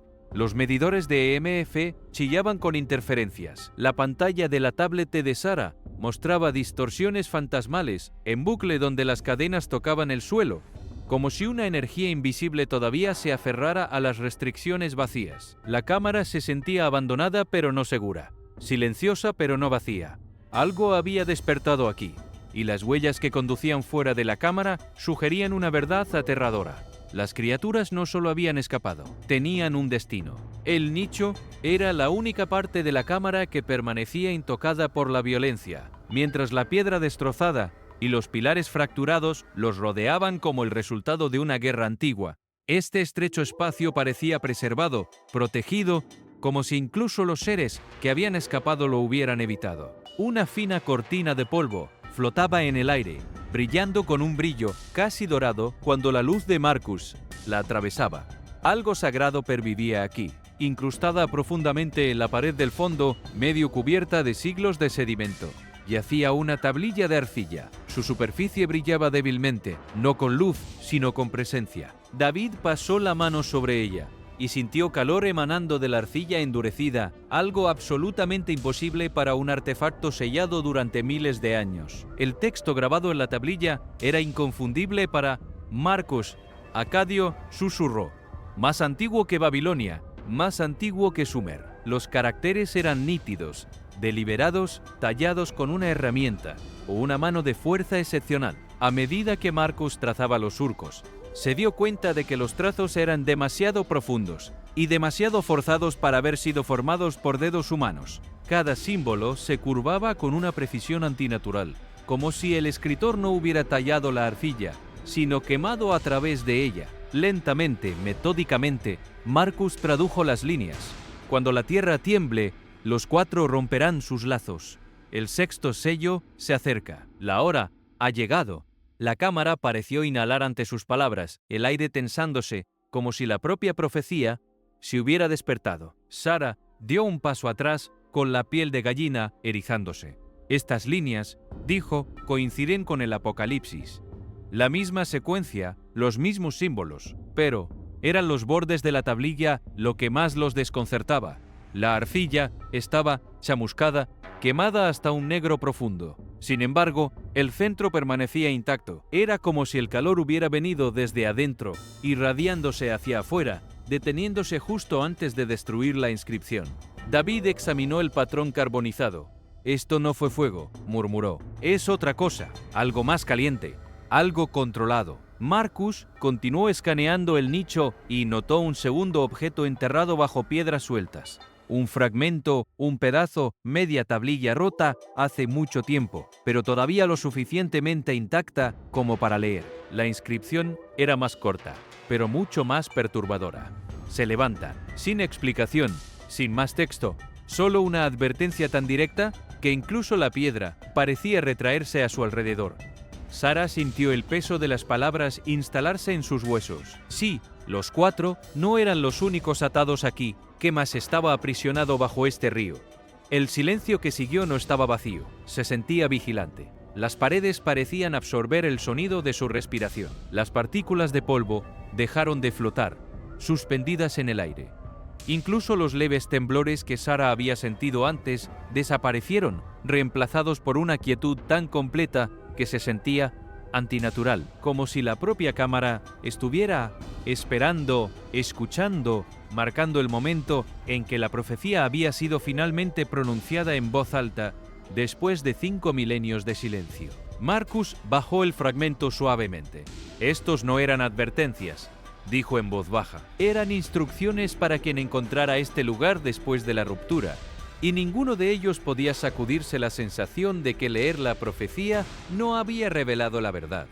La había activado. La primera indicación de que algo vasto se estaba agitando bajo el Éufrates no llegó de la vista ni del sonido, sino de la propia tierra. Lo que debían haber sido réplicas dispersas comenzaron a condensarse en un patrón, pulsos constantes y rítmicos espaciados con una precisión inquietante.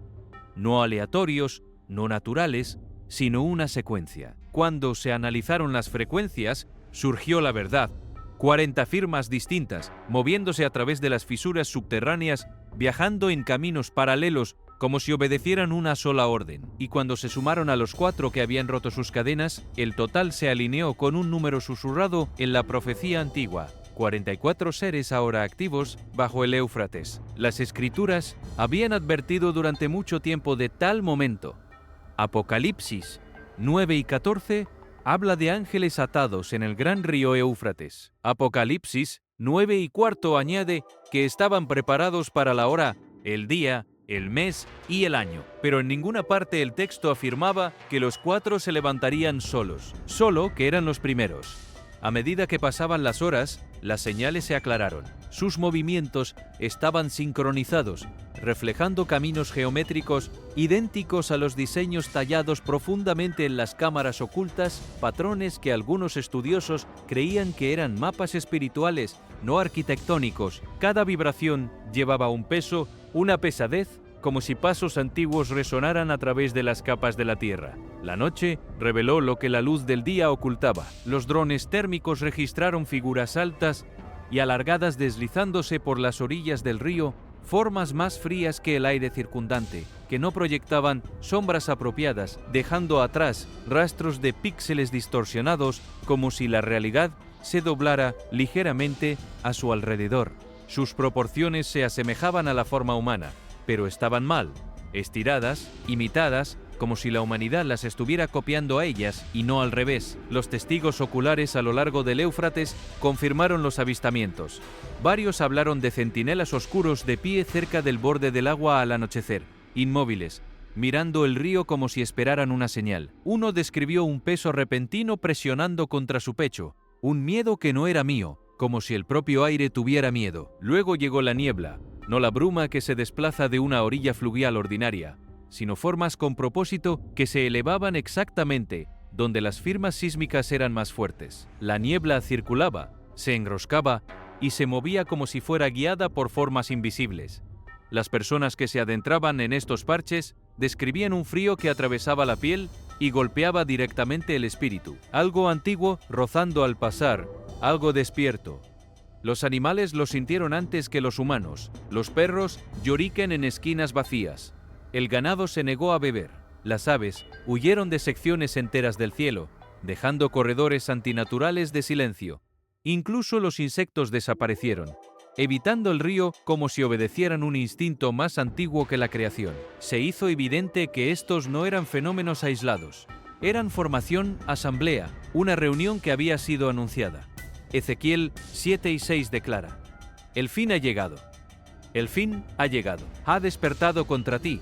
Y el movimiento bajo el Éufrates parecía hacer eco de ese mismo despertar. Durante días, habían aparecido fluctuaciones extrañas en las lecturas del agua a lo largo de un estrecho recodo del Éufrates. Picos agudos de calor que emergían de las profundidades y desaparecían en segundos. Ninguna formación natural podía explicarlo. Se desplegó un dron para investigar. Al principio, las imágenes mostraban solo corrientes turbias y sedimento que se desplazaba perezosamente por la pantalla. Luego, la superficie del río se agitó, no aleatoriamente, sino con propósito, como si algo debajo estuviera probando el límite entre su mundo y el nuestro. Una forma serpentina oscura surgió de las profundidades, larga y fluida, retorciéndose como una cinta viviente de sombra. Momentos después, la criatura irrumpió en la superficie. Un cuerpo serpentino masivo, de 10 a 12 metros de longitud, surgió hacia arriba en un único movimiento aterrador. Sus escamas negras brillaban como nubes de tormenta empapadas en aceite, cada una lo suficientemente afilada como para capturar y dispersar la luz moribunda. Pero los ojos, esos fueron los que congelaron el aliento. La criatura no solo miró hacia el dron, se concentró en él como si fuera consciente de que estaba siendo observada. Un destello de rojo pulsó detrás de sus pupilas. Algo antiguo, deliberado, algo que había esperado demasiado tiempo. Luego, el dron murió instantáneamente. No por el agua, no por colisión, sino por una ráfaga repentina y violenta de sonido de baja frecuencia. Un único pulso retumbante lo suficientemente poderoso como para romper los sensores de audio. Y apagar los motores consumió la nave y la envió girando hacia el río. La perturbación no terminó ahí. En cuestión de segundos, toda la sección del Éufrates comenzó a agitarse violentamente, no con calor hirviente, sino con un movimiento demasiado vasto para pertenecer a una sola criatura. Las olas surgían contra la corriente natural, arremolinándose en vórtices dentados que desafiaban toda ley hidrodinámica conocida. Era como si el propio lecho del río se estuviera desplazando, con cada movimiento lento y deliberado desde abajo. Cuando las aguas finalmente retrocedieron, la orilla del río reveló nuevas cicatrices, marcas de garras profundas, dentadas, talladas directamente en la piedra. Ningún animal podría haberlas dejado, ninguna herramienta humana podría replicarlas. Cada surco tenía el grosor de un antebrazo y fue cortado con la precisión de una fuerza abrumadora, como si la piedra hubiera sido desgarrada más que erosionada por el tiempo. La tensión aumentó de inmediato entre los gobiernos regionales. Irak exigió el control sobre la zona de ruptura. Turquía insistió en que el evento sísmico se extendía hasta su territorio soberano. Siria desplegó drones de reconocimiento mientras las unidades kurdas comenzaban a movilizarse a lo largo de las fronteras. En menos de 24 horas, la zona estaba llena de equipos militares, puntos de control y espacio aéreo restringido. Nadie diría oficialmente qué estaban custodiando, pero imágenes filtradas mostraban a soldados mirando fijamente hacia aperturas recién formadas, negras, profundas y perturbadoramente lisas, como si hubieran sido talladas por herramientas más que desgarradas por la naturaleza. A medida que los investigadores finalmente obtuvieron acceso limitado, los informes comenzaron a describir extrañas aperturas ovaladas dispersas a lo largo de la ruptura. Muchas no eran más grandes que una puerta, pero conducían a cámaras que descendían mucho más profundamente que cualquier sistema de cuevas conocido en la región. Las muestras de polvo de las paredes sugerían que las superficies no habían estado expuestas al aire durante miles de años, posiblemente decenas de miles. Lo que había estado escondido bajo el Éufrates nunca debió ser tocado por manos humanas. Pero ahora la tierra lo había abierto completamente, y sin previo aviso. La apertura más grande revelada por la ruptura descendía en un ángulo perfecto de 70 grados, demasiado lisa, demasiado recta, demasiado perfectamente alineada para ser el producto del colapso de la roca. Incluso antes de entrar, el equipo de investigación notó algo inquietante. La boca de la cueva estaba formada con precisión matemática. Cada curva, cada borde, cada simetría hacía eco de un diseño intencional. Sara, la geóloga, trazó su mano a lo largo de la pared de entrada y murmuró: «Esto no es erosión, alguien talló esto». En el interior, sus luces barrieron paredes de piedra grabadas con patrones que se repetían en intervalos. Al principio, parecían simples marcas, pero Marcus, el lingüista, reconoció la estructura de inmediato. Estaban dispuestas en un orden descendente constante, una cuenta regresiva, no numérica en el sentido moderno, sino simbólica, representando ciclos de tiempo. Algunos símbolos marcaban edades, otros representaban estaciones y otros más indicaban alineaciones astronómicas específicas. La marca final era más profunda, más aguda, casi violenta en su grabado, como si quien la tallara supiera que señalaba el último y más peligroso umbral. Cuando David iluminó la pared central de la cámara, el aire pareció congelarse. Allí, escrito en la piedra en 17 lenguas distintas, todas de diferentes eras y civilizaciones, estaba exactamente la misma advertencia: no desheléis, retenidos hasta el tiempo designado. Algunos mensajes estaban tallados en sumerio, otros en arameo, acadio, protohebreo e incluso escrituras que Marcus solo había encontrado en debates arqueológicos fragmentados. Sin embargo, todos llevaban la misma súplica: algo debajo de esta cámara había sido intencionalmente restringido. A medida que avanzaban más profundamente, la temperatura cayó de manera antinatural. El hielo se formó en su equipo. Aunque estaban a cientos de metros bajo tierra, en una región conocida por el calor, la composición del aire era igualmente imposible. Altas trazas de un compuesto gaseoso desconocido no encontrado en ningún ecosistema de cueva natural. Era como si la cámara hubiera sido sellada tan herméticamente durante tanto tiempo que la atmósfera del interior hubiera evolucionado de manera independiente del mundo de arriba. Luego llegó el sonido, sutil al principio, luego inconfundible, una vibración rítmica profunda que pulsaba a través del suelo de piedra, como el latido lento de algo masivo. En el último nicho, Marcus encontró símbolos que describían seres atados bajo la tierra, sellados por orden divina, restringidos para un momento específico predicho en la profecía. La comprensión golpeó a los tres investigadores al mismo tiempo. La cueva no era simplemente antigua, era una prisión, y lo que había sido retenido aquí ya no estaba confinado. La cámara al final del pasaje se abría hacia una vasta caverna similar a una cúpula, tan grande que la luz del equipo luchaba por alcanzar la pared opuesta, pero lo que podían ver era suficiente para paralizar cada pensamiento en sus mentes. 4 restricciones masivas, cada una posicionada precisamente en las direcciones cardinales. Yacían ancladas en el suelo de piedra. No eran simplemente cadenas, sino instrumentos de confinamiento elaborados con un nivel de precisión muy superior a cualquier cultura antigua conocida. La composición era diferente a cualquier aleación terrestre. El metal contenía elementos traza que requerirían temperaturas superiores a 3000 grados centígrados para unirse, un nivel muy superior a las capacidades de la metalurgia antigua, y sin embargo las cadenas eran inconfundiblemente viejas, sus superficies cubiertas por capas de depósitos minerales que solo se forman a lo largo de milenios. Lo que más los perturbó, sin embargo, fue la condición de los anclajes de piedra. Cada anclaje, un bloque tallado, empotrado profundamente en el lecho de roca, estaba partido, fracturado hacia afuera, como si algo hubiera tirado con una fuerza que ninguna criatura viva debería poseer. Las grietas se irradiaban varios metros hacia el suelo de la cámara. Sara señaló hacia la rotura en el anclaje norte. Esto no fue erosión. Algo se arrancó libre. Las implicaciones se asentaron pesadamente en el aire a su alrededor. 4 restricciones, 4 anclajes, 4 direcciones. Y ahora 4 puntos de destrucción. La cámara había albergado en su momento 4 entidades aprisionadas, aseguradas más allá de la capacidad de la ingeniería humana para restringirlas. Marcus abrió su diario y recitó un pasaje del Apocalipsis 9 con la voz temblorosa: «Desatad a los 4 ángeles que están atados junto al gran río Éufrates». La sala quedó en silencio. La conexión ya no era teórica.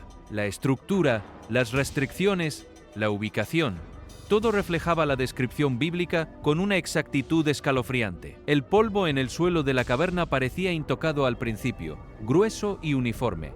Pero a medida que los investigadores avanzaban más profundamente en la cámara, sus luces revelaron patrones que los paralizaron en el lugar. Impresas en la superficie, en polvo, había huellas, no un solo conjunto, sino 4. Cada huella medía aproximadamente 40 centímetros de largo, mucho más grande que cualquier huella humana, y el espaciado entre ellas sugería seres de tremenda altura y poder. La impresión era notablemente bien definida.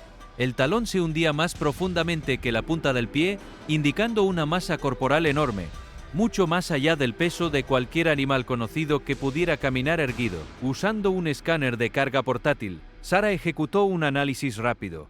La estimación llegó casi de inmediato, entre 180 y 225 kilogramos por ser. La disposición de las huellas contaba una historia. No vagaban aleatoriamente, se movían con propósito, cada paso alineado con precisión, cada camino conduciéndose en una dirección diferente, hacia salidas separadas en las paredes de la caverna. 4 seres, 4 rutas de escape, 4 destinos desconocidos. Y los patrones de polvo cerca de las cadenas sugerían algo aún más escalofriante. Las huellas aparecieron después de que las restricciones se rompieran. Estas entidades habían caminado libremente, con confianza, como si fueran liberadas de un cautiverio largamente atrasado. Marcus fotografió cada huella, notando la textura inusual dentro de las impresiones. A diferencia de los pies humanos, las huellas mostraban crestas geométricas cristalinas, casi como si la estructura de la piel estuviera reforzada o fuera inorgánica. No había marcas de garras, ningún acolchado típico de los animales. Esto era algo diferente. Cuando finalmente llegaron al túnel, oculto hacia el que conducía un conjunto de huellas, una corriente de aire frío se derramó desde la oscuridad. El túnel se